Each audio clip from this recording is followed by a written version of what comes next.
من شرور أنفسنا ومن سيئات أعمالنا من يهده الله فلا مضل له ومن يضلل فلا هادي له وأشهد أن لا إله إلا الله وحده لا شريك له وأشهد أن محمدا عبده ورسوله أما بعد أعوذ بالله من الشيطان الرجيم بسم الله الرحمن الرحيم يا أيها الناس اعبدوا ربكم الذي خلقكم والذين من قبلكم لعلكم تتقون وإذا قال الله تبارك وتعالى يا أيها الذين آمنوا اتقوا الله حق تقاته ولا تموتن إلا وأنتم مسلمون وإذا قال الله تبارك وتعالى يا أيها الذين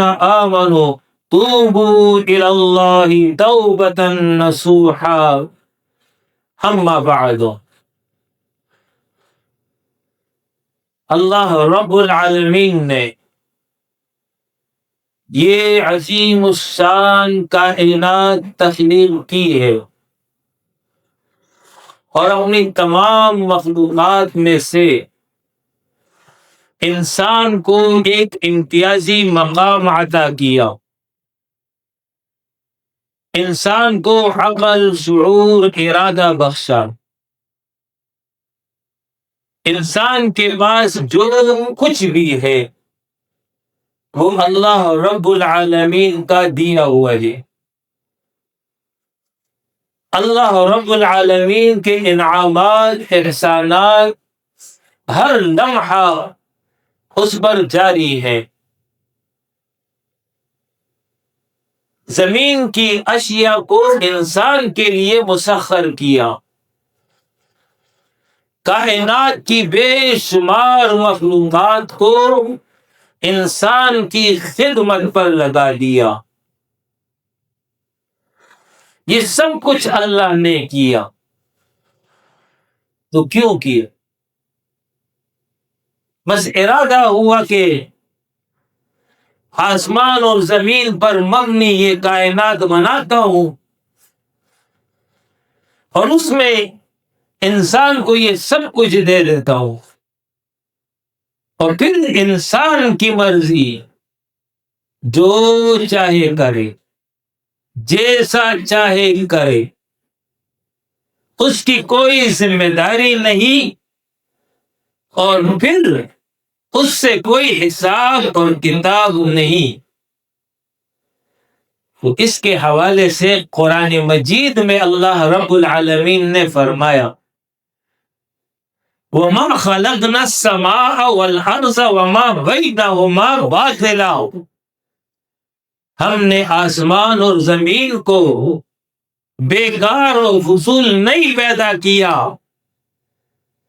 لاعبین، کھیل تماشے کے طور پر نہیں بنایا، ذَلِكَ ظَنُّ الَّذِينَ كَفَرُوا، یہ تو گمان ہے ان لوگوں کا جو کافر ہیں۔ اللہ نے اس کو بنایا ہے اِلَىٰ أَجَلٍ مُّسَمًّى، اِلَىٰ يَوْمِ الْقِيَامَةِ، ایک وقت مقررہ کے لیے، قیامت تک کے لیے اس کو بنایا۔ تو کیوں بنایا ہے؟ تو جواب دیا ہے بالحق، اس کو بالحق بنایا ہے۔ بالحق سے کیا مراد ہے؟ بالحق سے مراد بالحکمت ہے، اللہ کی ایک حکمت ہے، اللہ کی ایک اسکیم ہے، اس اسکیم کے تحت اس سب کو بنایا گیا ہے۔ تو وہ اسکیم کیا ہے؟ اسکیم یہ ہے کہ انسان کو اس میں اختیار دیا جا رہا ہے، انسان کا امتحان لیا جائے گا، اس امتحان اور اختیار کے نتیجے میں جو انسان کامیاب ہوگا اسے اللہ کی رضا اور جنت ملے گی، اور جو ناکام ہوگا اسے جہنم میں داخل کیا جائے گا۔ یہ ہے اسکیم اللہ کی۔ اس کے تحت یہ پورا نظام بنایا گیا ہے۔ اللہ کا فیض جاری ہو اور یہ فیض مخلوق تک پہنچے، اللہ کی رحمانیت، اللہ کی رحیمیت، اللہ کا غفور ہونا، اللہ کا غفار ہونا انسانوں پر واضح ہو۔ اس کے لیے یہ سب بنایا، انسان کو بتایا گیا۔ أَفَحَسِبْتُمْ أَنَّمَا خَلَقْنَاكُمْ عَبَثًا، کہ انسانوں تمہارا کیا گمان ہے، تمہیں بے مقصد پیدا کر دیا، کوئی مقصد تم سے نہیں ہے، کوئی مطالبہ نہیں ہے۔ وَأَنَّكُمْ إِلَيْنَا لَا تُرْجَعُونَ، مرنے کے بعد فنا ہو جاؤ گے، ختم ہو جاؤ گے، لوٹ کر پلٹ کر واپس میری طرف نہیں آؤ گے۔ فَتَعَالَى اللَّهُ الْمَلِكُ الْحَقُّ، تو فرمایا اللہ بلند اور بالا حقیقی بادشاہ ہے، لا یعنی کام نہیں کرتا، بے مقصد کام نہیں کرتا، تو کیوں پیدا کیا ہے؟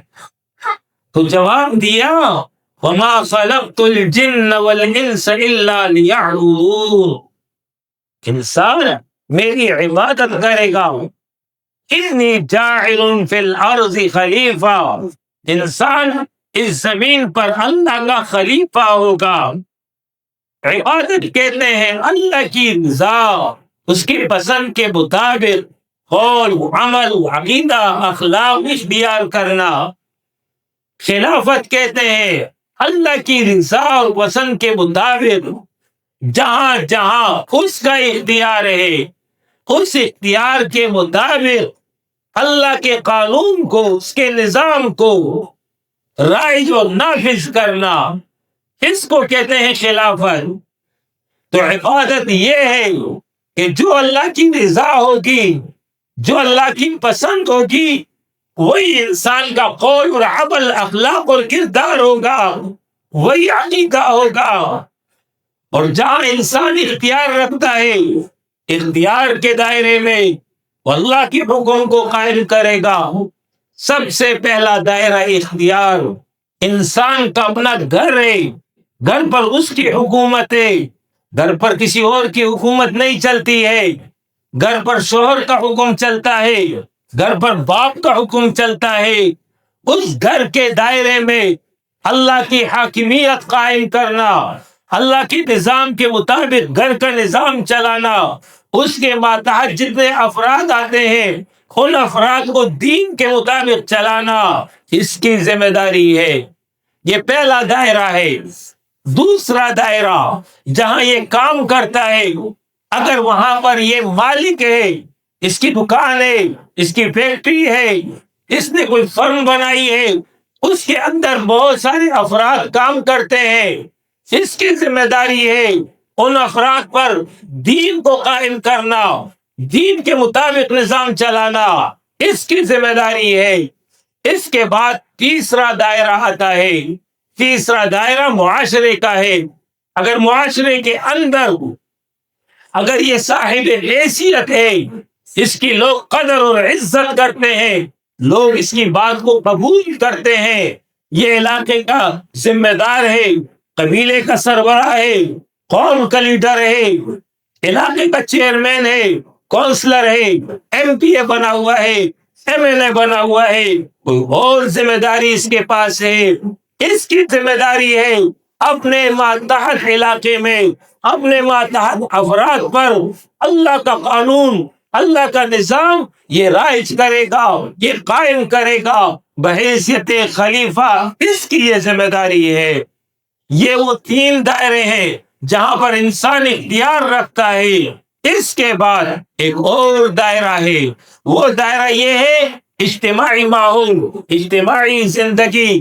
اگر کوئی شخص اجتماعی دائرے میں اختیار نہیں رکھتا، تبدیلی نہیں لا سکتا، تو پھر وہاں پر مسلم معاشرہ، امت مسلمہ، اس کی ذمہ داری ہے کہ پورے ماحول پر نیکی کو عام کریں گے، برائیوں کا انسداد کریں گے۔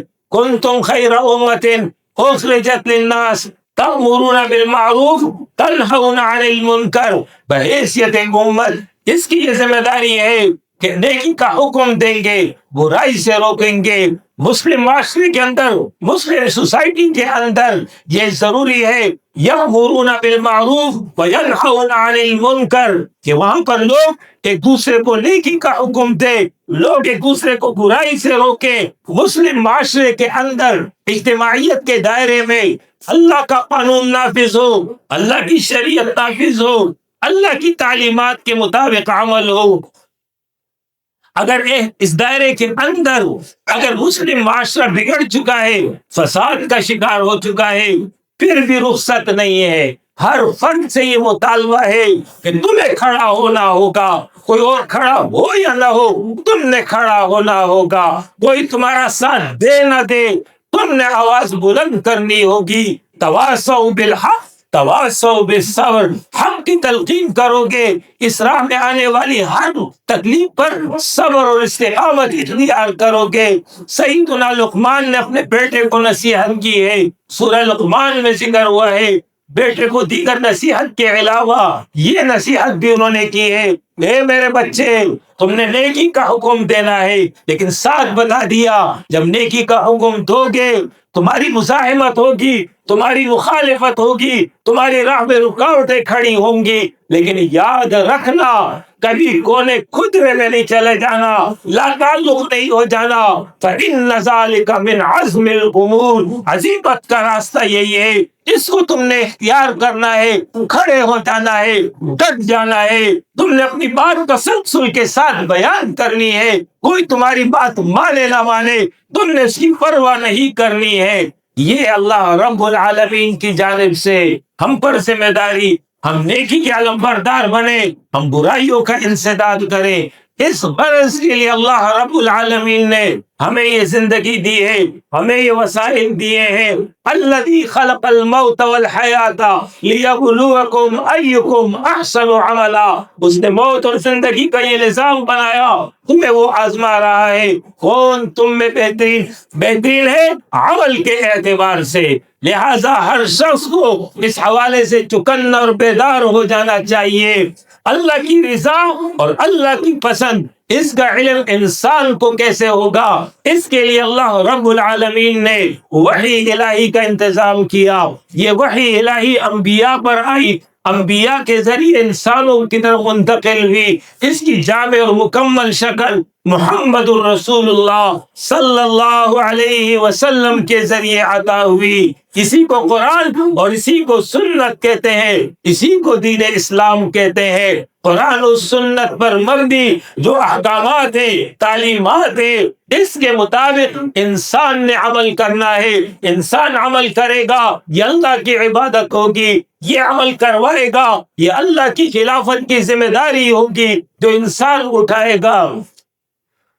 یہ دین جو اللہ نے انسانوں کو دیا ہے، اس کا خلاصہ اگر میں بیان کروں تو 4 چیزیں ہیں جس پر پورا دین منحصر ہے۔ نمبر 1 عقائد، نمبر 2 وہ اعمال جس کے ذریعے اللہ کی رضا مطلوب ہے، نمبر 3 انسانوں کے باہمی تعلقات اور معاملات، نمبر 4 اخلاقیات۔ اس پر مشتمل یہ دین دیا گیا ہے۔ عقائد کے حوالے سے توحید اختیار کرو گے، توحید کا عقیدہ یہ ہے کہ اللہ موجود ہے، اللہ واحد لا شریک ہے، وہ تنہا ہے، اپنے ذات کے اعتبار سے، وہ اپنے صفات کے اعتبار سے، اپنے حقوق اور اختیارات کے اعتبار سے وہ اکیلا ہے۔ قل هو اللہ احد، کہہ دو کہ اللہ اکیلا ہے، اس کا کوئی ساتھی نہیں ہے، اس کا کوئی مشیر نہیں ہے، اس کا کوئی وزیر نہیں ہے، اس کا کوئی ہمنوا نہیں، وہ اکیلا ہے اپنے ذات کے اعتبار سے۔ اللہ الصمد، اللہ بے نیاز ہے، اس کو کسی کی احتیاج کی ضرورت نہیں ہے، اس کو کسی کا محتاج نہیں ہے۔ لم یلد ولم یولد، نہ اس نے کسی کو جنا ہے نہ وہ کسی سے جنا گیا ہے۔ ولم یکن لہ کفوا احد، اس کا کوئی ہمسر نہیں ہے۔ یہ پوری کی پوری کائنات ان سب کا خالق ایک اللہ ہے، یہ پوری کائنات اسی کی پیدا کردہ ہے، وہی اس تنہا اس کائنات کا خالق ہے، وہی اس کائنات کا مالک ہے، وہی اس کائنات کا مدبر اور منتظم ہے۔ اللہ لا الہ الا هو الحی القیوم، اللہ کے ماں سوا کوئی الہ نہیں ہے، وہی ہستی ہمیشہ کے لیے رہے گی، وہی ہستی اس نے تمام مخلوق کو تھاما ہوا ہے، جب تک چاہے گا رکھے گا، جب چاہے گا فنا کر دے گا، اسی کا اختیار ہے، اسی کی بادشاہی ہے۔ وَلَهُ الْحَمْدُ، اسی کے لیے تمام تعریف ہے۔ الحمدللہ رب العالمین، تمام تعریف اللہ کے لیے ہے۔ اللہ ہی خالق ہے، اللہ ہی مالک ہے، اللہ ہی رازق ہے، اللہ ہی بندگی کا مستحق ہے۔ اس کو کہتے ہیں عقیدہ توحید، رب بھی وہی ہے، الہ بھی وہی ہے، اس کے علاوہ کوئی رب نہیں ہے، اس کے علاوہ کوئی الہ نہیں ہے۔ اس کو کہتے ہیں عقیدہ توحید۔ اس کو اختیار کرو گے، عقیدہ رسالت، تمام انبیاء کو تسلیم کرو گے۔ تمام انبیاء اپنے اپنے زمانے میں واجب الاتباع تھے، اب محمد الرسول اللہ صلی اللہ علیہ وسلم کا دور ہے۔ اتباع اور اطاعت، اسوہ حسنہ، ماڈل رول محمد الرسول اللہ صلی اللہ علیہ وسلم ہے۔ اس عقیدے میں ایک اضافہ یہ ہے، محمد الرسول اللہ صلی اللہ علیہ وسلم اللہ کے بندے بھی ہیں، اللہ کے رسول بھی ہیں، اس کے ساتھ ساتھ وہ خاتم النبیین ہے، قیامت تک کے انسانوں کے لیے رہنما، رہبر، ہدایت کا مرکز محمد الرسول اللہ صلی اللہ علیہ وسلم ہے۔ قیامت تک دوسرا کوئی نبی نہیں آئے گا، قیامت تک کوئی دوسرا رسول نہیں آئے گا، قیامت تک کوئی دوسری کتاب نازل نہیں ہوگی، قیامت تک کوئی دوسری شریعت نازل نہیں ہوگی۔ اس طرح کا عقیدہ رکھو گے۔ تیسرا عقیدہ، عقیدہ آخرت ہے۔ یہ دنیا حقیقی زندگی نہیں ہے، عارضی زندگی ہے، وقتی مہلت ہے، اس کو ختم ہونا ہے۔ ایک انفرادی زندگی ہے، ایک پوری دنیا کی زندگی ہے۔ وقت مقررہ پر یہ پورا کا پورا لپیٹ دیا جائے گا۔ اس کے بعد ایک حقیقی زندگی کا آغاز ہوگا، اس کے بعد حساب اور کتاب ہوگا۔ اس کے نتیجے میں جو کامیاب ہوگا وہی جنت میں جائے گا، جو ناکام ہوگا وہی جہنم میں جائے گا۔ اس کو کہتے ہیں عقیدہ آخرت۔ چوتھا عقیدہ فرشتوں پر ایمان ہے۔ فرشتے اللہ کی مخلوق ہے، اللہ نے ان کو پیدا کیا ہے، جن کا نام معلوم نام کے ساتھ ایمان رکھو گے، جن کا نام نہیں معلوم اجمالی ایمان رکھو گے۔ پانچواں عقیدہ تقدیر پر ایمان، جو کچھ ہو رہا ہے اللہ کی جانب سے ہو رہا ہے۔ چھٹا عقیدہ کتابوں پر ایمان، جتنی کتابیں نازل ہوئی ہیں تمام کتابوں کو اللہ کی کتاب تسلیم کرو گے، جن کا نام معلوم ہے اس پر نام کے ساتھ ایمان ہوگا۔ تورات پر ایمان ہے، انجیل پر ایمان ہے، زبور پر ایمان ہے، قرآن پر ایمان ہے، صحف ابراہیم، صحف موسیٰ پر ایمان ہے۔ لیکن واجب الاتباع صرف قرآن ہے۔ قرآن کے علاوہ باقی سب کا دور ختم ہو گیا، لیکن وہ کتاب جو موسیٰ کو دی گئی، وہ کتاب جو عیسیٰ کو دی گئی، ہم اس کو مانتے ہیں۔ موجودہ بائبل کو ہم نہیں مانتے، یہ تحریف شدہ ہے، یہ وہ کتاب نہیں ہے جو اللہ نے اتاری ہے۔ ہم اس کتاب کو مانتے ہیں جس کو عیسیٰ علیہ السلام لے کر آئے تھے، ہم اس کتاب کو مانتے ہیں جس کو موسیٰ علیہ السلام لے کر آئے تھے۔ اس طرح کا عقیدہ اختیار کرو گے۔ دوسرا جز اسلام کی تعلیمات کا، وہ امور جس کو ایک انسان اللہ کی رضا کے لیے اختیار کرتا ہے، دنیا کی کوئی غرض اس میں نہیں ہوتی ہے۔ اس میں نماز ہے، روزہ ہے، زکوٰۃ ہے، حج ہے، ذکر ہے، تلاوت ہے، تسبیح ہے، نذر ہے، منت ہے، قربانی ہے، اعتکاف ہے، یہ سارے امور اختیار کرو گے ایک اللہ کی رضا کے لیے۔ کوئی اور دوسرا غرض نہیں ہوگا، کوئی اور مقصد نہیں ہوگا، اللہ کو راضی کرنا چاہتے ہیں، لہٰذا ان امور کو اختیار کرو گے، ان میں جو فرض ہے اس کا اہتمام کرو گے، فرض کے ذریعے اللہ کا قرب حاصل ہوگا، اس کے ساتھ نوافل کا اہتمام کرو گے، اگر نوافل کا اہتمام کرو گے اللہ کی محبوبیت حاصل ہو جائے گی، اس قدر اللہ کے محبوب بن جاؤ گے کہ پھر اللہ فرماتا ہے میں اس بندے سے محبت کرنے لگتا ہوں جو نوافل کا اہتمام کرتا ہے، فرائض کے ذریعے میرے قریب ہونا چاہتا ہے،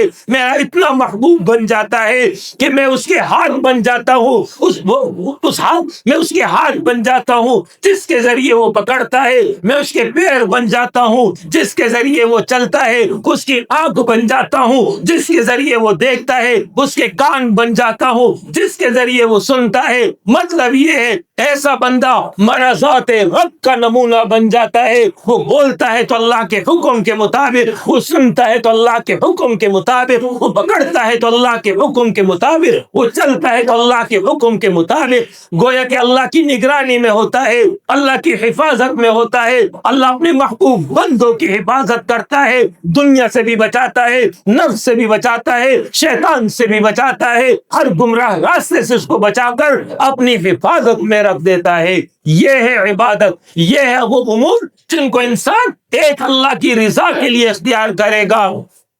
تیسرا ہے معاملات، جب انسان دوسرے انسانوں کے ساتھ مل کر زندگی گزارے گا تو کسی کے ساتھ کسی نوعیت کا تعلق ہوگا، کسی کے ساتھ کسی نوعیت کا تعلق ہوگا، اس حوالے سے اللہ کے احکام ہے، ان احکام کی پابندی کرو گے، اس میں سب سے بڑا حق والدین کا ہے، والدین کے ساتھ حسن سلوک کرو گے، ان کے لیے دعا کرو گے، ان کے سامنے جھک کر کے رہو گے، ان کو جھڑکو گے نہیں، ان کو غصہ نہیں کرو گے، تابع وفادار جیسے ایک غلام اپنے آقا کے سامنے رہتا ہے اس طرح اپنے ماں باپ کے سامنے رہو گے، یہ ان کا حق ہے۔ اللہ نے اولاد دی ہے، اولاد کی تربیت کرو گے، اولاد کو صحیح عقیدہ سکھاؤ گے، اولاد کو دین پر چلاؤ گے، یہ تمہاری ذمہ داری ہے، یہ اللہ کی امانت ہے جو اس نے تمہارے حوالے کی ہے۔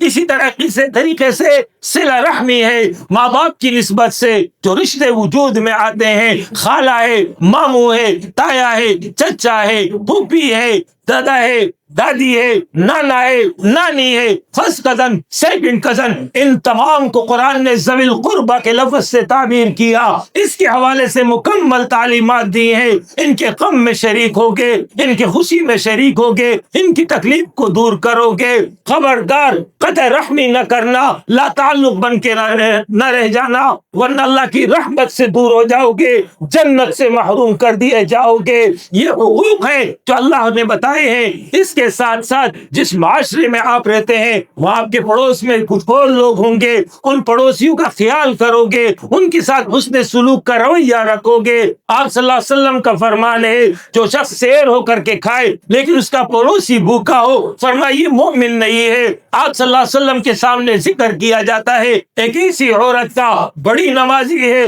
بڑی دیندار ہے، لیکن اس کی زبان کے شر سے اس کے پڑوسی محفوظ نہیں ہے، فرمایا یہ عورت جہنم میں جائے گی۔ دوسری عورت کا ذکر کیا جاتا ہے، حضرت نوافل تو اتنے نہیں ہے لیکن فرائض کی پابندی ہے، فرمایا لیکن اس کے شر سے اس کے پڑوسی محفوظ ہے، فرمایا یہ عورت جنت میں جائے گی۔ لہذا پڑوسیوں کا خیال کرو گے۔ اسی طریقے سے مسافر کے حقوق ہیں، مہمانوں کے حقوق ہیں، عام انسانوں کے حقوق ہیں، جانوروں کے حقوق ہیں، یہ تمام حقوق قرآن اور حدیث میں بیان کیے گئے ہیں، ان کی ادائیگی کا اہتمام کرو گے۔ تجارت کرتے ہو حلال تجارت کرو گے، کاروبار میں حرام نہیں کمانا، سود نہ لینا، رشوت نہ لینا، دھوکہ نہیں دینا، ناپ تول میں کمی نہیں کرنا، حلال اور جائز طریقے سے مال کماؤ گے۔ تعلیم دی ہے، تربیت دی ہے، زندگی کے جس مقام پہ کھڑے ہو وہاں پر اللہ کا حکم تمہاری طرف متوجہ ہو گیا، اس کی پابندی کرو گے۔ چوتھی چیز ہے اخلاقیات۔ اخلاقیات کا تعلق انسان کے باطن اور انسان کی روح سے ہے۔ انسان مرکب دو چیزوں سے ہے، ایک اس کا جسم ہے، ایک اس کی روح ہے، دونوں ملتے انسان وجود میں آتا ہے، دونوں الگ ہو جاتے ہیں، انسان دنیا میں نہیں رہتا ہے۔ مرنے کے بعد اس لاش کو جو موجود ہوتا ہے اس کو کوئی بھی یہ نہیں کہتا ہے کہ یہ انسان ہے، بلکہ کہتے ہیں یہ انسان کی باڈی ہے، یہ انسان کی میت ہے، یہ انسان کی لاش ہے۔ انسان کدھر ہے؟ انسان مرنے کے بعد چلا گیا ہے۔ انسان دو چیزوں سے مرکب، روح اور جسم۔ روح ہے، انسان ہے، روح نہیں ہے، انسان ختم ہو جاتا ہے۔ یہ جو ہم ایک دوسرے کو کہتے ہیں میں تو ہم، یہ در حقیقت روح کو ہم کہتے ہیں۔ جسم تو اس کا قالب ہے، منہا خلقناکم وفیہا نعیدکم ومنہا نخرجکم تارۃ اخری۔ اس جسم کو اس مٹی سے پیدا کیا گیا، یہ جسم اسی مٹی کی طرف چلا جائے گا، پھر دوبارہ سے اٹھا دیا جائے گا۔ روح اللہ کی جانب سے آئی تھی، روح اللہ کی طرف واپس چلی جاتی ہے۔ اصل تو روح ہے، لہذا روح کی پاکیزگی کے حوالے سے تعلیمات دی گئی ہیں۔ تمہارا روح بد اخلاق نہ ہو، برے اخلاق کا حامل نہ ہو، لہذا اس کو تعبیر دل سے کیا جاتا ہے یا نفس سے تعبیر کیا جاتا ہے۔ لہذا تمہارے دل میں تکبر نہیں ہونا چاہیے، حسد نہیں ہونا چاہیے، بغض نہیں ہونا چاہیے، کینہ کسی سے نہ رکھو، دل میں بخل کی بیماری نہ ہو، دل میں حرص کی اور لالچ کی بیماری نہ ہو، خود پسندی میں مبتلا نہ ہو جانا، دل میں اللہ کی محبت ہو، دل میں اللہ کا خوف ہو، دل میں اللہ کی معرفت ہو، دل میں اللہ کی پہچان ہو، دل اللہ کی عظمت سے بھرا ہوا ہو، امید اور خوف ایک اللہ پر رکھو گے، جھکو گے تو اللہ کے سامنے جھکو گے، مانگو گے تو اللہ سے مانگو گے، اللہ کے علاوہ نہ کسی سے ڈرو گے، نہ کسی سے جھکو گے، نہ کسی کے سامنے جھکو گے، نہ کسی سے دبو گے۔ یہ ہے وہ تعلیمات جو اللہ نے دین کی صورت میں عطا کی ہے۔ اس پورے دین پر انفرادی دائرے میں خود عمل کرو گے، اجتماعی دائرے میں عمل کراؤ گے، یہ اللہ رب العالمین کو ہم سے مطلوب ہے، اس کے لیے یہ اسکیم بنائی گئی ہے۔ لہذا یہ کام اسی وقت ممکن ہے جب اللہ کی محبت اور اللہ کا خوف دل میں موجود ہو۔ اللہ کی محبت اور اللہ کا خوف کیسے دل میں پیدا ہوگا؟ یہ اس وقت ہوگا جب اللہ کی عظمت دل میں پیدا ہوگی۔ جب تک اللہ کی عظمت دل میں پیدا نہیں ہوگی، ممکن ہی نہیں ہے کہ دل میں اللہ کی محبت پیدا ہو جائے، ممکن نہیں ہے دل میں اللہ کا خوف پیدا ہو جائے۔ اسی لیے قرآن کھول کھول کر بیان کر رہا ہے، واضح طور پر اعلان کر رہا ہے، انسانوں کو متوجہ کر رہا ہے، لوگوں اللہ کی جلال کو پہچانو، لوگوں اللہ کی شان کو پہچانو، لوگوں اللہ کی قدرت کو جانو۔ ذرا سوچو تو صحیح، غور تو کرو، تدبر کرو، کائنات کی طرف جا کے دیکھو۔ ان فی خلق السماوات والارض واختلاف اللیل والنہار لآیات لأولی الالباب۔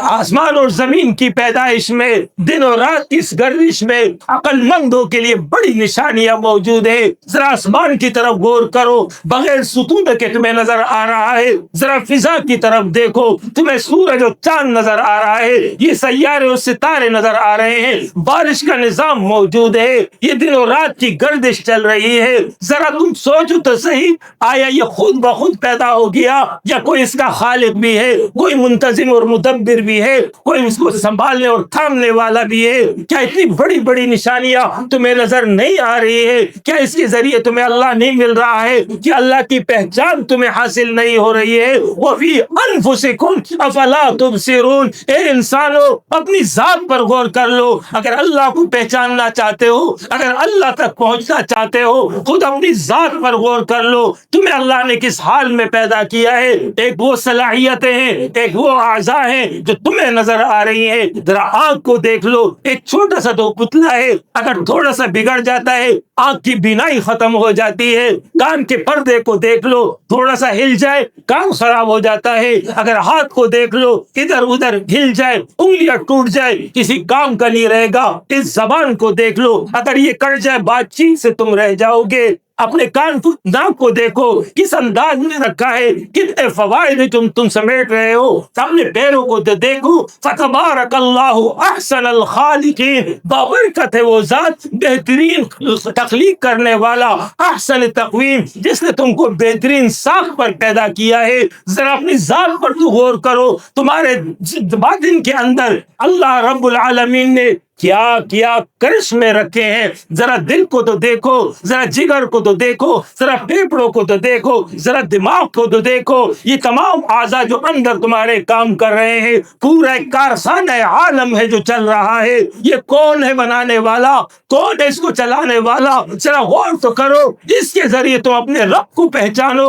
اپنے رب کی عظمت کو جانو۔ وہ اشارہ دے رہا ہے، سمندر کو دیکھو، سمندر میں چلنے والے جہازوں کو دیکھو، ان جہازوں کو کس نے سنبھالا ہوا ہے؟ ذرا فضا کی طرف نظر کرو، یہ جو پرندے تمہارے سامنے اڑ رہے ہیں، بتاؤ تو صحیح کس نے ان کو تھام رکھا ہے؟ ذرا سوچو تو صحیح، انتم تخلقونہ ام نحن الخالقون، کیا تم پیدا کرنے والے ہو یا ان کے پیدا کرنے والے ہم ہیں؟ وہ کھیتی جو تم اگاتے ہو، آیا اس کھیتی سے تم جو ہے فصل نکالتے ہو؟ انتم تزرعونہ ام نحن الزارعون، وہ کھیتی تم نکال رہے ہو، وہ کھیتی ہم تمہیں نکال کر دے رہے ہیں؟ ذرا سوچیے تو صحیح، جب آپ افطار کر رہے تھے، آپ کے سامنے کھجور کا دانہ پڑا ہوا تھا، آپ کے سامنے پھل و فروٹ پڑا ہوا تھا، یہ کہاں سے آ گیا؟ کیا تم نے اس کو بنایا یا بنانے والا وہ ہستی ہے جس نے تمہارے کھانے کے لیے، جس نے تمہارے پینے کے لیے یہ سارا انتظام کیا ہوا ہے؟ ذرا سوچو، ذرا غور تو کرو، اس کے ذریعے اپنے رب تک پہنچو، اپنے رب کی معرفت حاصل کرو۔ رب کی معرفت حاصل ہوگی، اس کے نتیجے میں دل میں اللہ کی عظمت پیدا ہوگی۔ جب دل میں اللہ کی عظمت پیدا ہوگی، یہی تمہیں متوجہ کر دے گی، تمہارے دل میں اللہ کا خوف پیدا ہوگا۔ جتنا انسان اللہ کو پہچانے گا، اتنا ہی زیادہ اللہ کا خوف اس کے دل میں پیدا ہوگا۔ نبی اکرم صلی اللہ علیہ وسلم نے فرمایا، خدا کی قسم، تم سب سے زیادہ میں اپنے رب کو جانتا ہوں اور تم سب سے زیادہ اپنے رب سے ڈرنے والا ہوں۔ لہذا عظمت الہی یہ سبب ہے معرفت الہی، اس کا سبب معرفت الہی ہے، اور جب عظمت الہی آئے گا تو یہی خوف الہی پیدا کرے گا، یہی محبت الہی پیدا کرے گا، اور جب محبت الہی پیدا ہوگی، نیکی کی طرف اعلان ہوگا، اللہ کے ساتھ تعلق مضبوط ہوگا۔ دوسرا ذریعہ قرآن ہے، ذرا قرآن کو کھول کر تو پڑھو۔ افلا یتدبرون القرآن، کیا یہ قرآن میں غور و فکر نہیں کرتے؟ کیا قرآن میں تدبر نہیں کرتے؟ قرآن کو ذرا کھول کر تو دیکھو، قرآن میں اللہ رب العالمین کے بارے میں قرآن خود اللہ کی عظمت کو، اس کے جلال کو بیان کر رہا ہے۔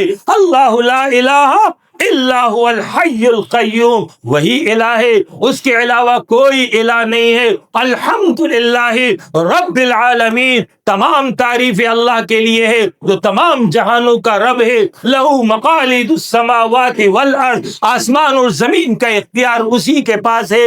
انہ بکل شیء علیم، وہ سب کچھ کا جاننے والا ہے۔ وہو العزیز الغفور، وہی غالب ہے، وہی بخشنے والا ہے۔ وہو اللطیف الخبیر، وہی باریک بین ہے، وہی سب کا باخبر ہے۔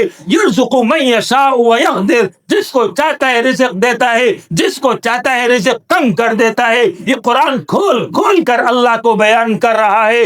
اللہ کا تعارف قرآن تمہارے سامنے کرے گا، نتیجہ اللہ کی پہچان آئے گی، نتیجہ اللہ کی عظمت آئے گی، نتیجہ دل میں اللہ کا خوف پیدا ہوگا، نتیجہ اللہ کی محبت پیدا ہوگی۔ اس طریقے سے جب یہ پیدا ہوگا، اس کے نتیجے میں انسان اللہ کا وفادار بن جائے گا، تابعدار و مخلص بن جائے گا۔ اسی کو قرآن ان الفاظ میں بیان کر رہا ہے، یا ایھا الذین آمنوا اتقوا اللہ، یا ایھا الذین آمنوا اتقوا اللہ حق تقاتہ، اے لوگو اللہ سے ڈرو جیسے اللہ سے ڈرنے کا حق ہے۔ اللہ سے ڈرنے کا حق یہ ہے، اللہ کی معرفت حاصل کرو، اللہ کی عظمت کو پہچانو، اللہ کے مقام کو پہچانو۔ اس طرح پہچانو گے تب تم میں حقیقی تقوی پیدا ہوگا۔ لیکن انسانوں نے کیا وما قدر اللہ حق قدرہ، انہوں نے اللہ کی قدر نہیں کی جیسے کہ اللہ کی قدر کرنا چاہیے تھی۔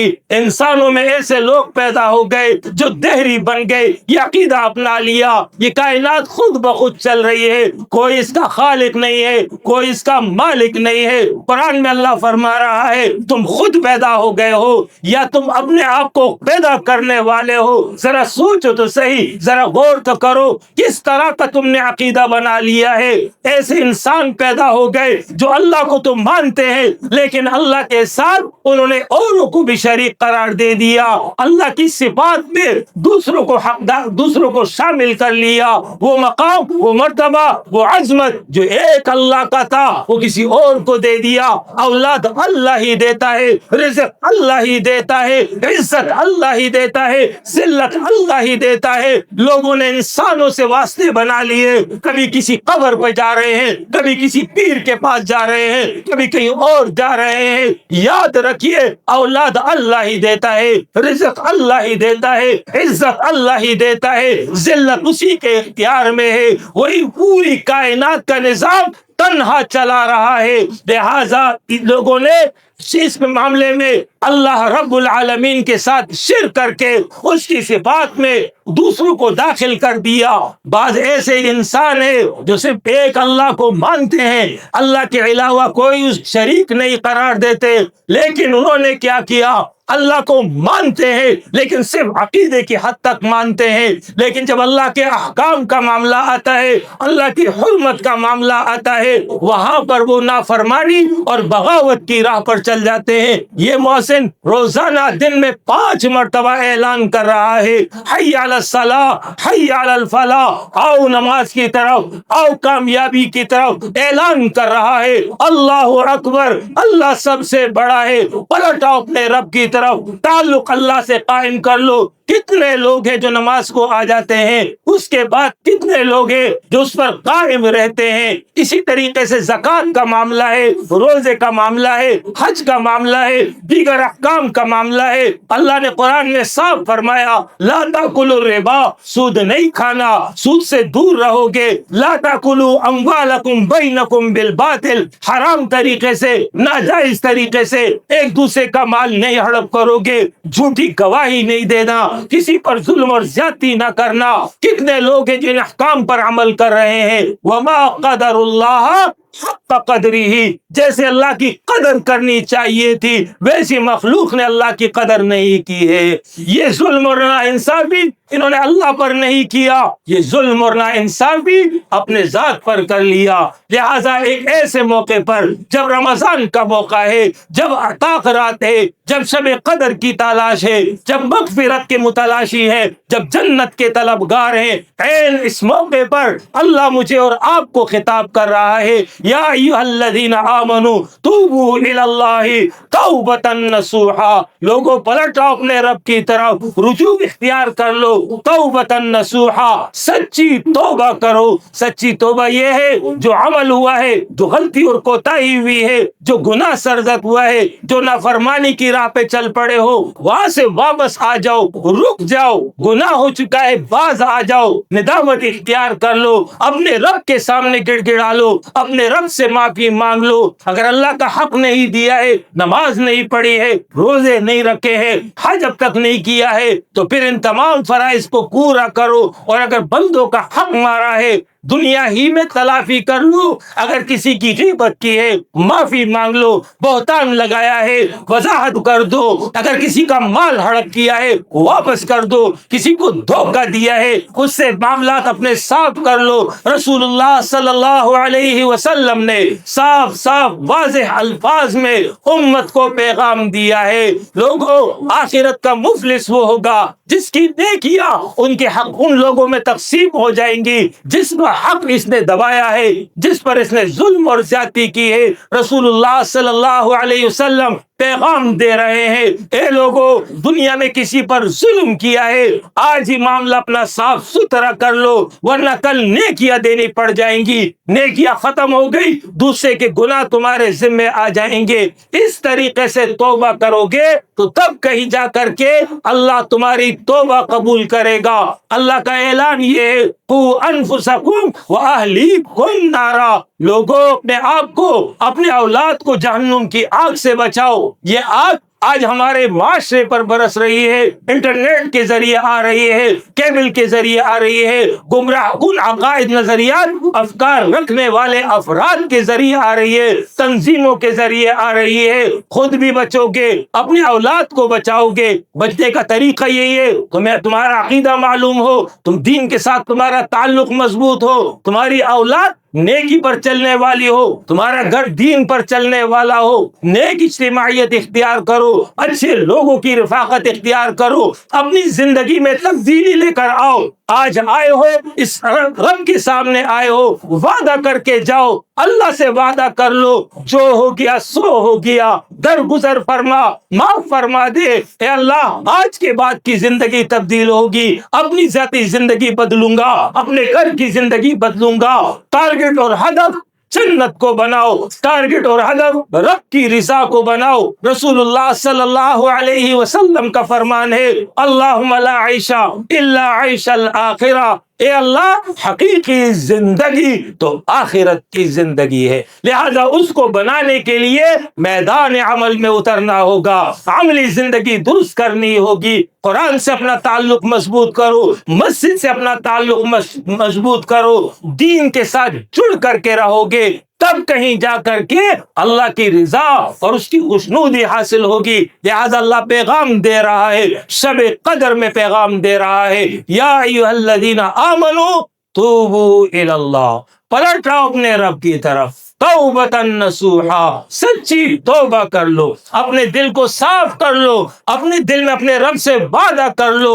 اس طرح کرو گے، اس کے بعد ہی راہ کھلے گی۔ والذین جاہدوا فینا لنہدینہم سبلنا، اللہ فرماتا ہے جو ہماری راہ میں کوشش کرتا ہے میں ان کی راہ ہموار کر دیتا ہوں۔ آپ ایک قدم تو چلیے، آپ عزم تو کیجئے، آپ اللہ سے مدد تو طلب کیجئے، اللہ کی رحمت آپ کو اپنے آپ کو اللہ اپنی رحمت میں ڈھانپ لے گا۔ اللہ دو قدم چل کر آئے گا، تم چل کر کے جاؤ گے، وہ تمہاری طرف دوڑ کر آئے گا، وہ اپنی رحمت میں تمہیں ڈھانپ لے گا۔ لہٰذا آج کی رات تبدیلی کی رات ہے، آج کی رات اپنے آپ کو اللہ کے حوالے کر دینے کی رات ہے۔